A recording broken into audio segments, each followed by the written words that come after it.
Strong and mobile in your 30s and beyond? It is possible, but not if you're training like you're still 25. I learned the hard way. I looked strong on the outside, but I was burnt out, beat up, and falling apart underneath. That same training that used to light me up was now draining me, so I started to ask better questions. What if it's not about going harder, but training smarter? What if my 30s are the wake-up call that I need, but most people ignore until it's too late? So in this video, I'm gonna share 5 truths that changed the game for me, and I think they'll change the way you train too. So if you want your training to fuel your life, not fight against it, this first truth might explain why you're always feeling run down, even when you're doing all the right things. So back in the day, I used to train really early, coach all day, sneak in more workouts, and I was doing all the stuff. Lifting heavy, explosive work with kettlebells,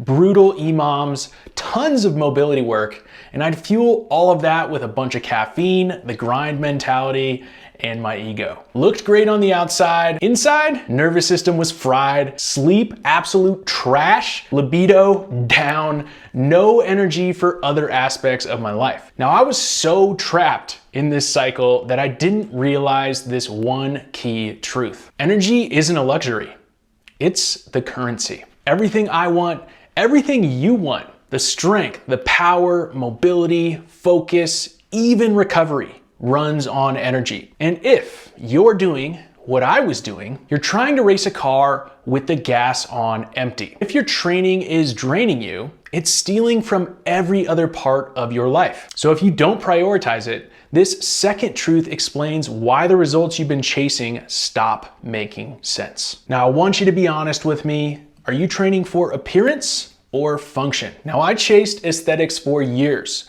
Muscle, definition, that specific look, but I moved like a robot. I was constantly judging myself. I was bored with my workouts, and deep down, I felt disconnected from my body. One day, as I waddled out of the gym with that sweet pump, I asked myself, is the pump worth it if I feel like shit? For me, the answer was no. So I started training for how I wanted to feel.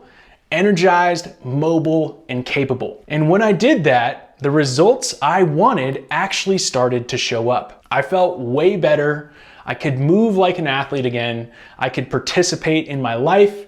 And oh, by the way, I ended up with a pretty sweet physique in the process. But even with that big shift, there was still a big piece missing because I was still wired to push my limits during every single workout. Now, most people only know one speed, go. And I get it. You've got to overload the system to make them gains, but your body and nervous system weren't built to redline every single session. When you don't create space for low impact, low intensity, and exploratory movement, your body will eventually force that rest through injury, burnout, and fatigue. When you use these varying levels of intensity in your training, it builds you up and you can tune into your body, which I'd argue is going to lead to better performance, improved efficiency, and a more sustainable method of training. And when you're able to connect with your body on that level, you can zone in on what you truly want to build with your training, which leads to the next truth that I really wish I knew sooner. Here's a question that nobody's asking. What qualities are you actually training? In the hundreds, maybe even thousands of DM conversations I have with people who want to upgrade their training, most of them say some form of this. I want strength, I want mobility, I want athleticism, I want endurance. Cool.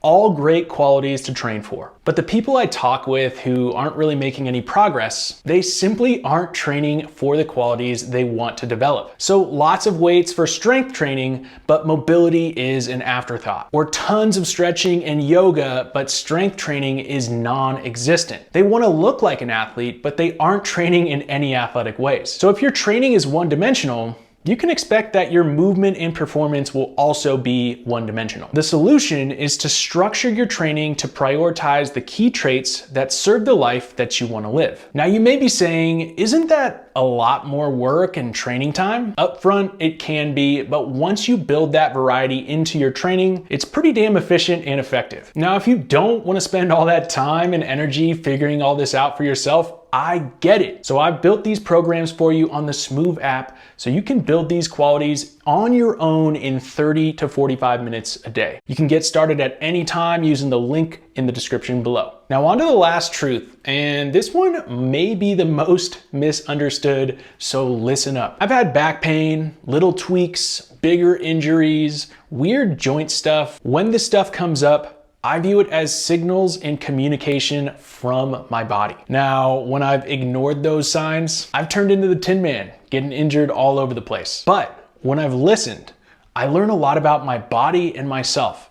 And I've actually gotten way more resilient through this process. Now, the big key here is to avoid the extremes. There's the fragile mindset where the injury or pain derails your routine and you become a victim of your circumstance. And then there's the invincible mindset, which masks the signals, and this ignorance stresses the body until it eventually breaks. Both of these strategies are rooted in avoidance. The truth is, you need to be present, listen, and respond accordingly to the feedback that you're getting from your body. This sometimes means taking it easy and recovering, and other times it's testing and challenging yourself so you can create a new experience in your body. A few months ago, when I experienced some knee pain after playing a lot of basketball, I took some time off of playing, but I got into the positions that I experienced that pain. I loaded up my knee, worked slowly through the range of motion, and I created a new experience that I could trust when I got back on the basketball court. The takeaway here is that you're not fragile,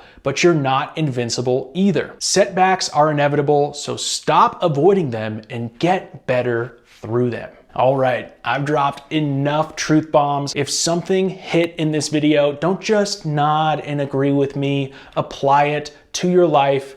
Let it shift how you train, recover, and show up. If you want to bring these truths to life in your body right now, this next video walks you through 5 simple and powerful movements that build long-term strength, mobility, and confidence. Click this and I'll see you there.